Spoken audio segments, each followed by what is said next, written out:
फिर से पवन और अक्षरा भोजपुरी में बहुत बड़ा बवाल कर रहे हैं। अभी अभी पवन सिंह जी ने अपने इंस्टाग्राम पे एक वीडियो शेयर किया, एक गाने के बारे में बताया, और अक्षरा सिंह ने भी। कहीं ना कहीं इन दोनों के बीच में बहुत बड़ा घमासान होने वाला है। तो सबसे पहले वीडियो को लाइक करें और चैनल को सब्सक्राइब करना बिल्कुल ना भूलें। जी हाँ, पवन सिंह जी का बहुत बड़ा गाना आ रहा है टी सीरीज से, जिसका नाम है घाघरा। और उसके बाद अक्षरा सिंह जी का जो गाना आ रहा है, उस गाने का नाम है सरिया बनरसिया, जिसमें उनके साथ आयुष्मान जी दिख रहे हैं। ओवरऑल दोनों गाने का पोस्टर आ चुका है। पवन सिंह के गाने का टीजर आ चुका है।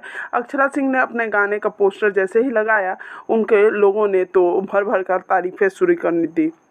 इधर पवन सिंह के गाने को देखकर लग रहा है कि एक तड़कता भड़कता आइटम सॉन्ग है, जो सोशल मीडिया पे एक अलग लेवल पे जाने वाला है। भोजपुरी इंडस्ट्री में कुछ बड़ा होता है, उसका सबसे बड़ा गवाही होते हैं पवन सिंह और अक्षरा सिंह।